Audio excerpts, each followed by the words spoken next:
हिंदू मुस्लिम टकराव को हल करने के लिए मुस्लिम दानिश्वरों की आरएसएस चीफ के साथ मुलाकात एक अच्छी पहल है। इस पहल से जुड़े लोग असरदार हैं, लेकिन सवाल ये उठता है कि सभी मुसलमान उनके साथ चल सकेंगे और उनके मसाइलों का हल निकल पाएगा। आदाब, मैं हूं आतिर खान। देश और दुनिया की बड़ी खबरें लेकर हम हाजिर हैं। आइए सुनते हैं हेडलाइंस। मुस्लिम दानिश्वरों की पीएम मोदी से हो सकती है मुलाकात। दानिश्वरों ने कहा, भागवत से बातचीत थी कारगर। बातचीत की जरूरत से नहीं हो सकता इनकार। बातचीत का सिलसिला है एक सुनहरा मौका। प्रोफेसर अख्तरुल वासी ने कहा, आरएसएस और मुस्लिम में पिघल रही है बर्फ। आरएसएस चीफ मोहन भागवत से मुलाकात की खबर अचानक मीडिया में आई, जबकि मुलाकात को 15 दिन हो चुके थे।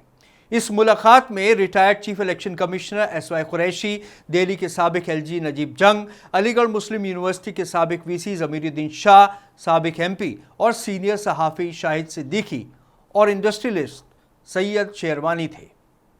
इस मुलाकात में इस बात पर जोर दिया गया कि मजहबी तौर पर एक दूसरे को बुरा भला कहना, गलत अल्फाज का इस्तेमाल बंद किया जाना चाहिए।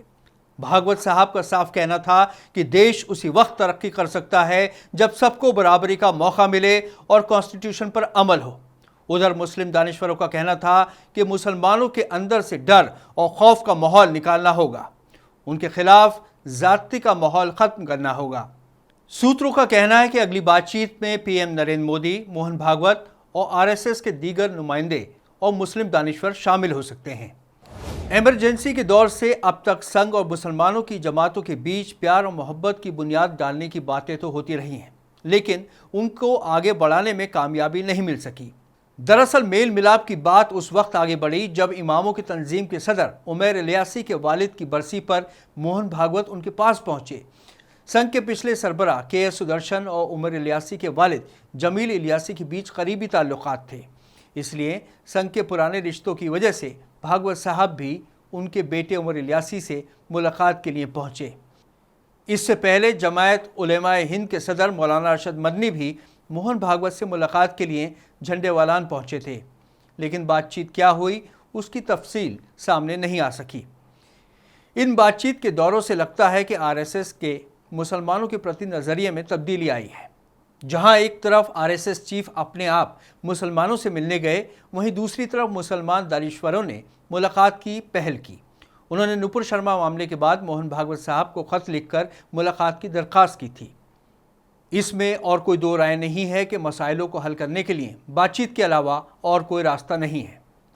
जिस समाज में कई मजहबों, फिरकों और तबकों के लोग एक साथ रहते हैं, वहाँ इख्तिलाफात तो होते ही हैं और उन्हीं इख्तिलाफातों को दूर करने के लिए मुलाकातें और बातचीत की जाती हैं और हल निकाले जाते हैं। उसी के बाद समाज में अमन कायम होता है। इस बारे में एक राइटर शाहिद जुबैर का कहना है कि ये मुलाकातें उसी वक्त कामयाब हो सकती हैं जब दोनों पक्ष सच्ची नीयत और सच्चे दिल के साथ बातचीत की मेज़ पर बैठें। सीनियर सहाफ़ी डॉक्टर वेद प्रताप वैदिक ने कहा कि आरएसएस चीफ मोहन भागवत और इमामों की तंजीम के सदर उमर इलियासी इस कदम के लिए दोनों ही दिली मुबारकबाद के मुस्तहिक हैं। इन दोनों साहिबान ने जो पहल की है वो तारीफ़ काबिल है। उनका कहना है कि ये जो नया नज़रिया हिंदुस्तान में चल पड़ा है, ये हिंदुस्तान के हिंदुओं और मुसलमानों पर अच्छा असर तो डालेगा ही, और साथ ही में पुराने हिंदुस्तान यानी आर्यवर्त यानी साउथ एशिया के पड़ोसी मुल्कों को एक धागे में बांधने का काम करेगा।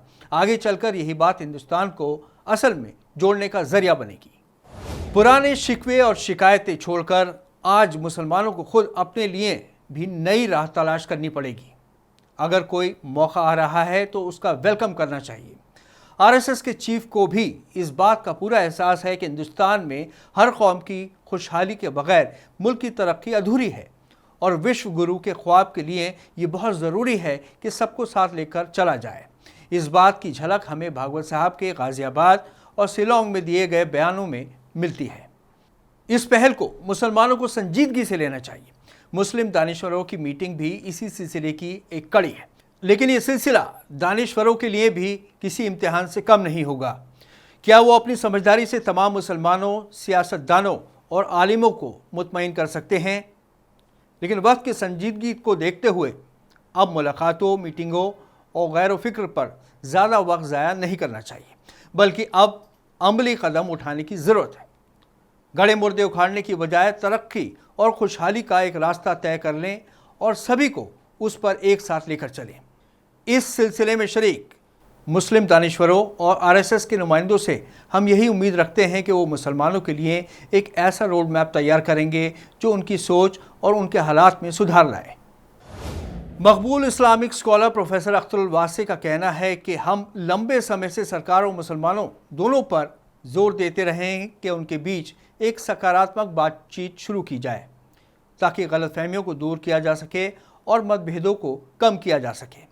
उन्होंने कहा कि उन्हें खुशी है कि जमीयत उलेमा हिंद के अध्यक्ष हज़रत मौलाना अरशद मदनी इस संबंध में सबसे पहले आगे आए और दिल्ली में आरएसएस प्रमुख से चर्चा की। उसके बाद मोहन भागवत ने गाज़ियाबाद में डॉक्टर ख्वाजा इफ्तिखार अहमद की पुस्तक का विमोचन किया और कुछ महत्वपूर्ण बिंदुओं का इजहार करते हुए आपसी संवाद की आवश्यकता पर बल दिया। और अब खबर आई है कि मुस्लिम दानिश्वरों से मोहन भागवत साहब ने भेंट की। दानिश्वरों ने मोहन भागवत साहब को बताया कि मुसलमानों के खिलाफ जिस तरह की स्थिति पैदा की जा रही है वो देश के विकास पर बुरा असर डालेगी, इसलिए बेहतर होगा कि गलतफहमियों का समाधान निकाला जाए। शाहिद सिद्दीकी ने कहा कि आरएसएस न केवल सरकार में बड़ा प्रभाव रखती है बल्कि अन्य समान विचारधारा वाले संगठन भी इसके प्रभाव में काम कर रहे हैं। मुस्लिम प्रतिनिधि मंडल से आरएसएस प्रमुख ने कहा कि उन्हें मुसलमानों के धार्मिक क्रियाकलापों से कोई समस्या नहीं है, लेकिन उन्हें हिंदुओं को काफिर कहे जाने और जिहाद के नकारात्मक मायने निकालने से आपत्ति है।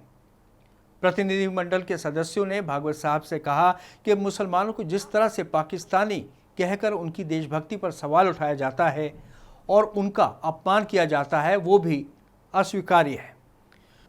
मुस्लिम बुद्धिजीवियों ने अपनी बैठक में ये स्पष्ट किया कि वो उनसे अपने समुदाय के प्रतिनिधियों के रूप में नहीं बल्कि एक जिम्मेदार और फिक्रमंद नागरिक के तौर पर मिल रहे हैं और वो चाहते हैं कि अगर कोई गलतफहमी है तो इसे एक साथ मिलकर हल किया जाए। प्रतिनिधिमंडल की इस बात से सहमत होकर आरएसएस प्रमुख ने बातचीत को बढ़ावा देने के लिए अपनी ओर से 4 आरएसएस के लीडरों को चुना। हालांकि अभी तक दूसरे दौर की बातचीत शुरू नहीं हुई है, लेकिन ये एक अच्छी पहल है जिसका सभी को स्वागत करना चाहिए। मुल्क में जिस तरह से हालात हैं ऐसे में और कोई रास्ता नहीं है। हम देशवासियों के साथ बातचीत का ऐसा माहौल बनाएं जो इस स्थिति पर काबू पा सकता है। हम राजनीतिक और वैचारिक रूप से एक दूसरे से असहमत हो, लेकिन नाइत्तेफाकी और दुश्मनी के बीच का फ़र्क साफ पता होना चाहिए। ये असहमति किसी को भी इस बात का परमिट नहीं देती कि वो अल्पसंख्यकों और कमज़ोरों को उत्पीड़ित करें। दाढ़ी, टोपी, नमाज, मदरसे, मस्जिद और दरगाह सभी को किसी न किसी तरह से निशाना बनाया जा रहा है।